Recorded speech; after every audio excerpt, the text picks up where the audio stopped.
وہ بات آپ نے سنی تھی یا آپ نے دیکھی تھی، آپ کے ساتھ ایک واقعہ ہوا تھا، وہ فائل آپ کے دماغ میں محفوظ ہو گئی، اب آپ کو اسے سوچنے میں بھی بڑی دیر لگتی ہے. کیوں؟ اس لیے کہ وہ لاشعور بیک اپ میں چلی جاتی ہے. لہذا دماغ کے بھی یہی حصے ہیں اور یہی سلسلہ ہے کہ جو انسان حافظ قرآن ہو جاتا ہے اس کی تمام تر معلومات انسان کے جو فرنٹ پیج ہوتا ہے، شعور کی منزل اس میں رہتی ہے.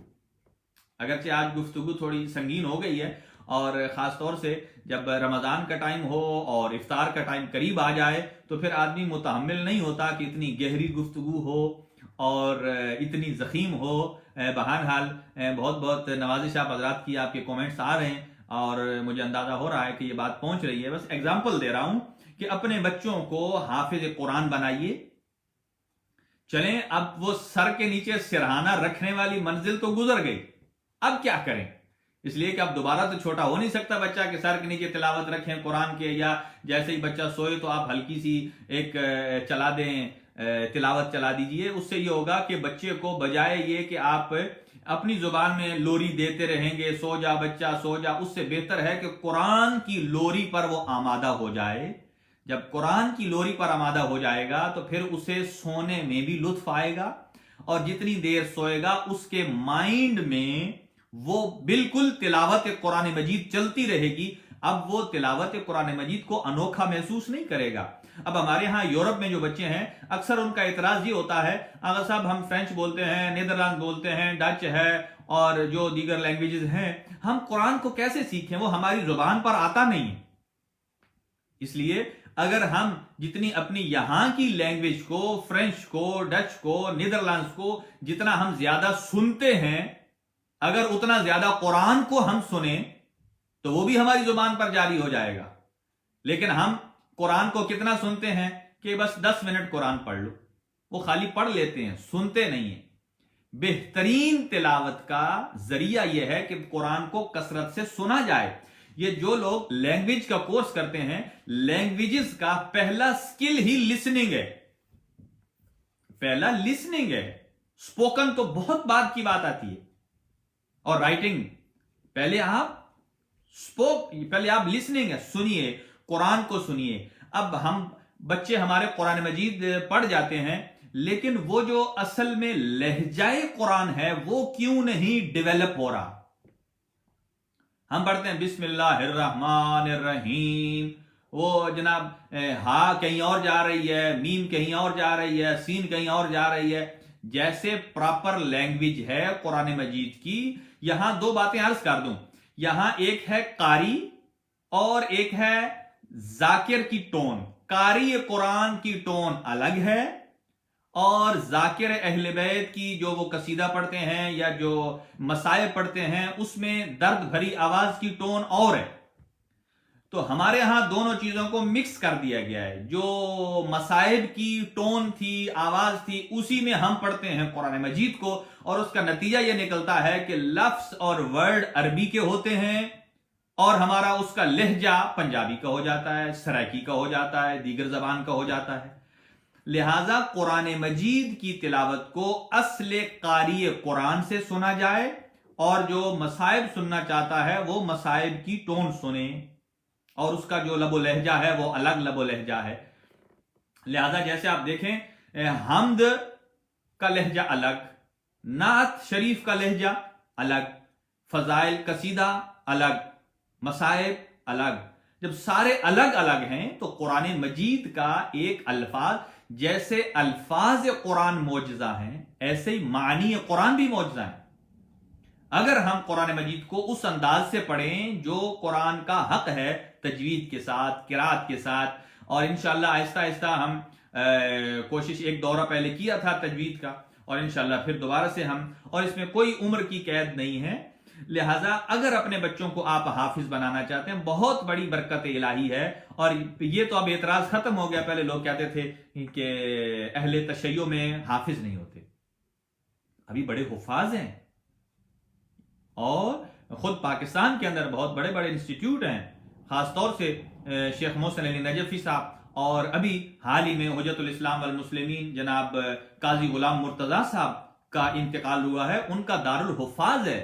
اور وہ صرف قرآن کو رٹا نہیں لگاتے بلکہ وہ قرآن کو، جیسے ہم تفسیر موضوعی بیان کر رہے ہیں، یعنی ہر موضوع کی آیات، نماز کی آیات قرآن میں کتنی ہیں، روزے کی آیات قرآن میں کتنی ہیں، حج کی آیات قرآن میں کون کون سی ہیں، موضوعی کے اعتبار سے یعنی پوری قرآن کی ایک انڈیکس یاد کرا دیتے ہیں بچے کو۔ ایک ہوتا ہے مثلا آپ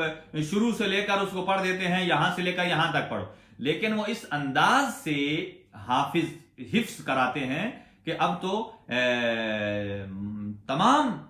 مسالک اس بات کو مانتے ہیں کہ اگر حافظ کے ساتھ ساتھ عالم قرآن بھی کسی مسلک کا کوئی بچہ ہے تو وہ مکتب تشیع کا ہے۔ اور وجہ کیا ہے؟ کیونکہ ہم ہی اہل قرآن ہیں، اس لیے کہ قرآن ناطق بھی ہمارے پاس ہے، قرآن صامت بھی ہمارے پاس ہے، اس لیے کہ قرآن صامت کی انٹرپریٹیشن ہی قرآن ناطق کرتا ہے۔ لہذا ابتدائی طور پر قرآن مجید کو اپنے بچوں کو یاد کرانے کے لیے اس کو اپنے گھر میں ایک مخصوص وقت رکھیے، اگر بچے فارغ ہوں تو آپ اس کو پلے کر دیجئے، قرآن کی تلاوت چلتی رہے، بھلے وہ سنے یا نہ سنے، اگرچہ بچہ وہ گیم کھیل رہا ہے، کسی اور طرف چل رہا ہے، لیکن وہ اس کے بیک اپ میں جا رہی ہے، کان کے ذریعے سے وہ آواز، جیسا کہ آپ ہر چیز کی ایک الگ دماغ فائل کریٹ کرتا ہے، جیسا کہ آپ اپنے کمپیوٹر میں کرتے ہیں، ہر فائل کو الگ نام دیتے ہیں، جیسا کھانے پینے کی چیزیں ہیں، ایک آدمی اگر اورنج کا جوس ٹیسٹ کرتا ہے تو اس کی الگ دماغ میں ایک فائل بن جاتی ہے، اور بنان کا ٹیسٹ کرے گا اس کی فائل الگ ہے۔ اب جب کہیں 8 سال 10 سال 4 دن 5 دن کے بعد جب دوبارہ بنان کا ٹیسٹ کرے گا تو یہ ٹیسٹ اس سے میچ کرے گا اور فوراً اس کے مائنڈ میں آئے گا، ہاں یہ وہ ٹیسٹ تھا جو پہلے وہ فائل بیک اپ میں میرے پاس پڑی تھی، یہ دونوں آپس میں ٹیلی کرتی ہے، اور اتنا یہ فاسٹ ہوتا ہے یہ سلسلہ کہ یہ لہذا قرآن مجید کو اگر حفظ کیا جائے تو دماغ اور زیادہ تیز ہو جاتا ہے۔ بہرحال خداوند عالم، اور یہ قرآن مجید کا بہت بڑا چیلنج ہے کہ قرآن کہتا ہے کہ اگر کوئی اس قرآن مجید کے مقابل میں لانا چاہتا ہے تو قرآن کہتا ہے اس کے مقابل میں تم قرآن بھی نہیں لا سکتے، اگر سچے ہو تو پورا قرآن لے آؤ، اور اگر یہ نہیں کر سکتے تو اس کے مقابلے میں 10 سورتیں لے آؤ۔ کہا وہ بھی نہیں لا سکتے، کہا اس کے بدلے میں 1 سورت لے آؤ، وہ بھی نہیں لا سکتے، کہا کہ اس کے بدلے میں 1 آیت لے آؤ۔ اتنا بڑا چیلنج قرآن مجید کا، تو کون ہے جو اس قرآن کو، ایک جگہ قرآن کہتا ہے کہ یأتوا بمثل هذا القرآن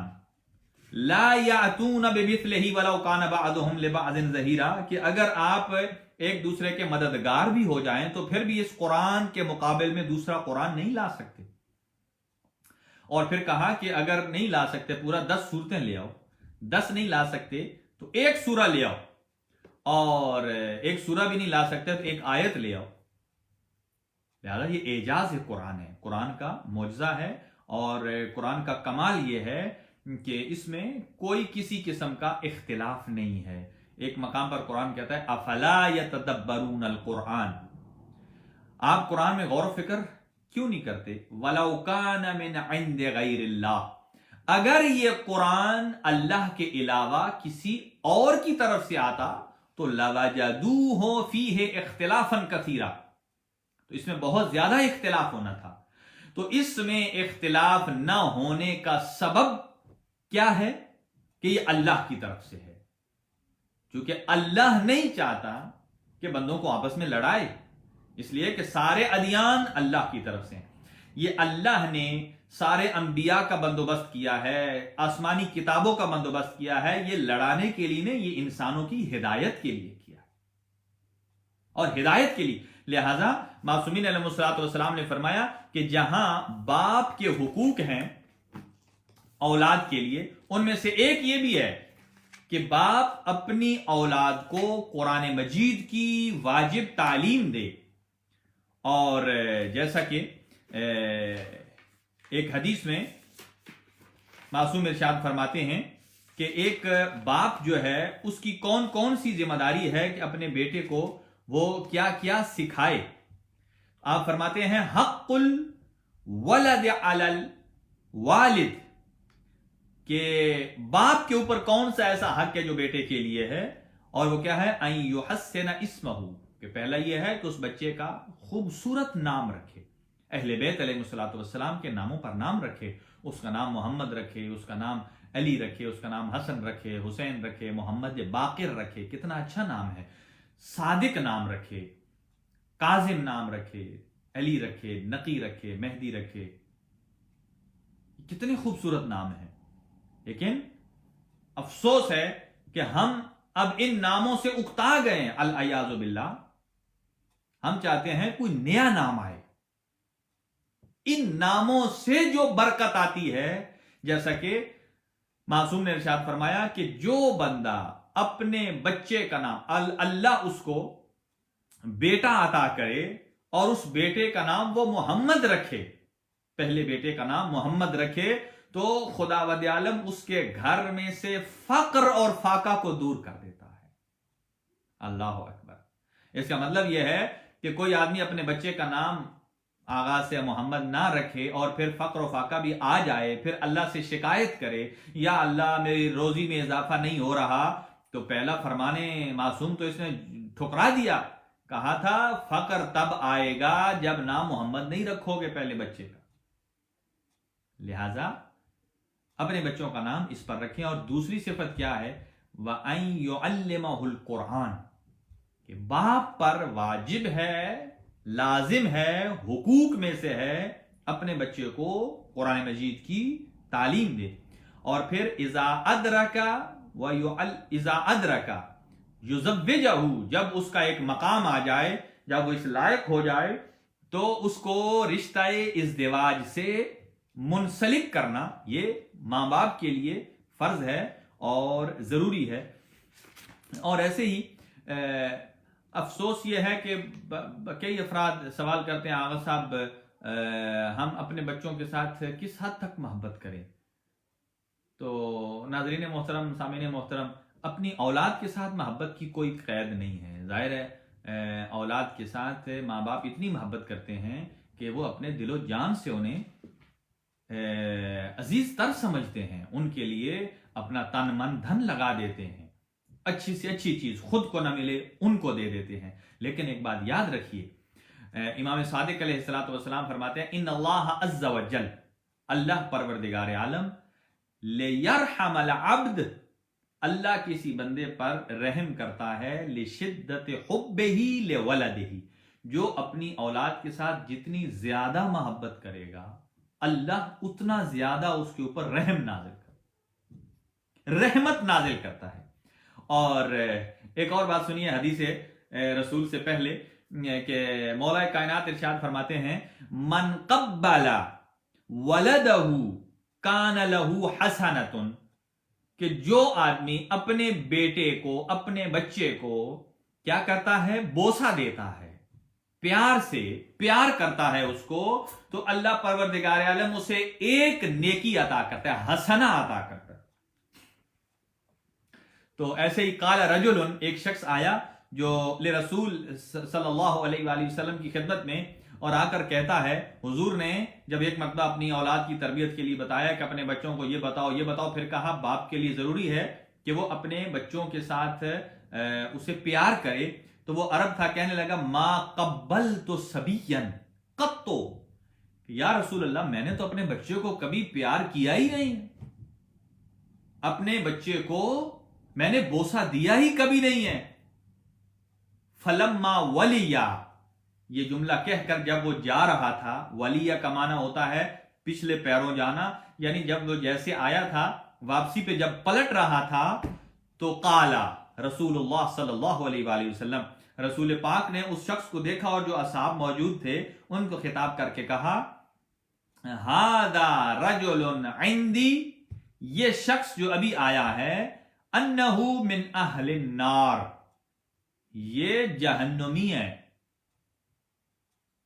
یہ جہنمی ہے میرے نزدیک، یعنی حضور سرور کائنات فرماتے ہیں میرے نزدیک یہ شخص جہنمی ہے۔ اب مجھے بتائیے، گھر وہ نماز پڑھتا ہو، روزے رکھتا ہو، صدقہ و خیرات کرتا ہو، حضور سرور کائنات جب فرماتے ہیں میرے نزدیک جہنمی ہے، تو کیا وہ جنت میں جائے گا؟ قطعاً نہیں جائے گا۔ کیوں؟ اس لیے کہ اپنی اولاد سے محبت نہیں کر رہا۔